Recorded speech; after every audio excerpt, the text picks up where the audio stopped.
ဈေးတိုင်းမှာတော့တစ်ခါမှလုံးမလုပ်ဘူးတဲ့လူကဆက်ပြဘူးတွေကိုရေခဲတက်တာတွေထည့်ထားကြအောင်ရင်ကလောက်ကောလောက်ပြီးရလားလို့ရှင်းကမေးခဲ့ပြီးလူကသူမိဘတွေရဲ့လုံမှာဘာမှမသိတဲ့အိတ်တွေမျိုးကိုလူကကျိုးနေကူတူးပေးခဲ့ဘူးတယ်လို့ပြောခဲ့ပါတယ်ဒါကြောင့်လှုပ်ထုတ်ပေးဖို့ရှင်းကစာကာမိုတိုကိုပြောခဲ့ပြီးစာကာမိုတိုကဒီနေရာမှာဒီလိုစကားတွေမပြောဘူးနဲ့ရှင်းကိုတောင်းပန်ဖို့လူကိုပြောကလူကိုဝတ်သားပေါက်စီလှုပ်ဖို့ပြောခဲ့ပြီးရှင်းကိုတော့စိုင်ရှစ်တပြက်စီလဲဖို့ပြောခဲ့ပါတယ်အမြဲတမ်းတိတ်ဆိတ်ပြီးစကားနေတဲ့စာကာမိုတိုကစကားများနေရကြောင်းရှင်းတဲ့လူတို့ကအံ့ဩနေပြီးခဏကြာမှတော့စိုင်ထဲကိုစာကာမိုတိုနောက်တစ်ယောက်ဝင်လာခဲ့ပါတယ်ဝင်လာတဲ့စာကာမိုတိုကကောင်တာမှာထိုင်လိုက်ပြီးသတင်းစာဖုံးဖက်နေတဲ့အချိန်အရင်ရှိနေတဲ့စာကာမိုတိုကဓာတ်နဲ့ထိုးလိုက်တဲ့ကြောင့်စာကာမိုတိုကရှောင်လိုက်ပြီးတယောက်လက်ဘေးမှာတနက်ချိန်ထားပြီးတယောက်လက်ဘေးမှာဓာတ်ထောက်ထားတဲ့အချိန်တွေဖြစ်သွားခဲ့ပါတယ်အဲ့ဒီနောက်စာကာမိုတိုကမတွေ့တာကြာပြီးတော့နာဂူမိုလို့ပြောလိုက်တဲ့အချိန်နာဂူမိုကမူလပုံပြန်ပြောင်းသွားပြီးလက်ရင်မကြသေးဘူးပဲလို့ပြန်ပြောခဲ့ပါတယ်ရှင်းကတော့ကိုပါပုံစံလိုက်လို့တာပြင်စိတ်ကိုပါဖက်လို့မရအောင်အံ့ဩနေပြီးနာဂူမိုကတော့ရှင်းတို့ကိုလက်ညှိုးထိုးကရီခဲ့ပါတယ်ဒါကြောင့်ရှင်းတို့လည်းဒေါသထွက်ကနှစ်ယောက်ပေါင်းပြီးနာဂူမိုရဲ့ခေါင်းပေါ်အာလူးပင်စိုက်ပြီးလိုက်ပါတယ်နာဂူမိုကတော့သူကအသက်18ရှိပြီးစာကာမိုတိုရဲ့တငယ်ချင်းဖြစ်ကဟိုဘက်လမ်းကစတိုးဆိုင်မှာနေတာလို့ပြောခဲ့ပြီးလမ်းဟိုဘက်မှာစတိုးဆိုင်မရှိဘူးလို့လူကပြောနေတဲ့အချိန်စာကာမိုတိုကအရင်ကကျေးသားတူတူလောက်ခဲ့ကြတဲ့တငယ်ချင်းဖြစ်ပြီးအသက်က20ခုရှိပြီလို့ပြောခဲ့ရကြောင်းအလိညာတွေပဲပြောနေရဆိုပြီးရှင်းတို့ကအာလူးပင်ထက်ဆိုင်ကချုပ်ထားလိုက်ပါတယ်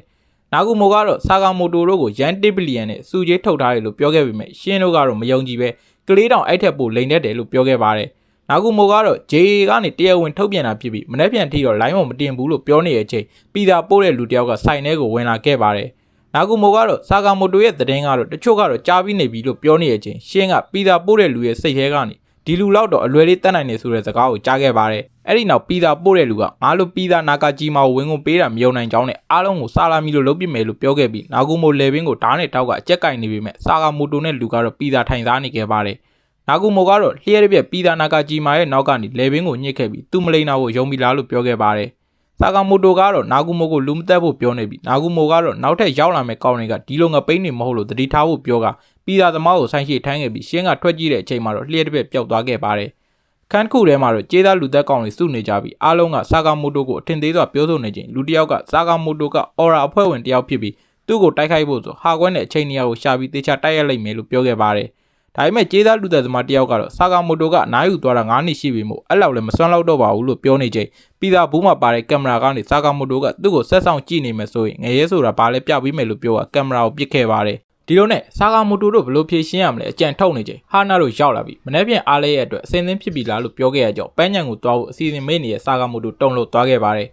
ပန်းညံကိုရောက်တဲ့အခါမှာတော့ရှင်းကဒီနေ့အတွက်သူတို့တာဝန်ကစာကာမိုတိုမိသားစုကိုကောက်ွယ်ဖို့ပဲလို့လူကိုပြောခဲ့ပါတယ်ရှင်းကခက်ခဲတဲ့အခြေအနေတွေမှာမိသား30အတွင်းကလူတွေရဲ့စိတ်ကိုဖက်နိုင်ပြီးလူတွေကအများအပြားလူသက်ချင်တဲ့ကစိတ်လှုပ်ရှားတတ်တယ်လို့ပြောခဲ့ပါတယ်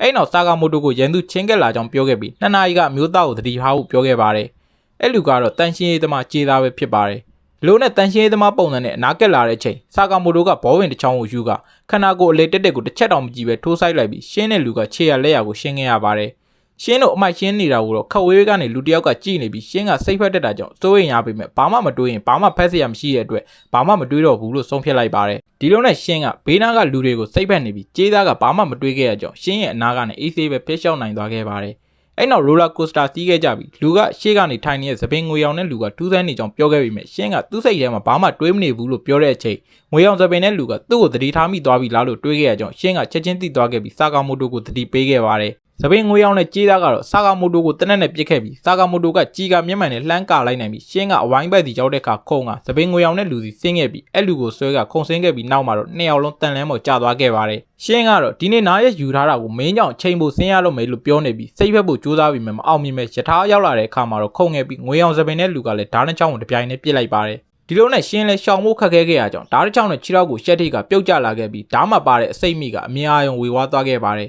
သပင်ငွေရောင်တဲ့လူကတော့ရှင်းတဲ့စာကာမိုတိုကတေးရမှာကိုကြောက်နေပြီးအဲ့ကြောက်စိတ်ကြောင့်ပဲအားနဲ့သွားတာလို့ပြောခဲ့ပြီးရှင်းကတော့စာကာမိုတိုတေးရမှာကြောက်တာကသူ့မိသားစုကိုအဆုံးထိမကာကွယ်နိုင်မှာကြောင်းလို့ပြောခဲ့ပါတယ်အဲ့နောက်ယထာကနောက်တစ်ဖန်ပြန်ရောက်လာပြီးရှင်းကနိုင်နိုင်လေးခုံခဲ့ရကြောင်းသပင်ငွေရောင်တဲ့လူကအံ့ဩနေပြီးရှင်းကယထာကုံကိုခြေကန်ကအရှိန်နဲ့ငွေရောင်သပင်တဲ့လူကိုပြေးဖက်ခဲ့ပြီးနှစ်ယောက်လုံးယထာပေါ်ပါသွားခဲ့ပါတယ်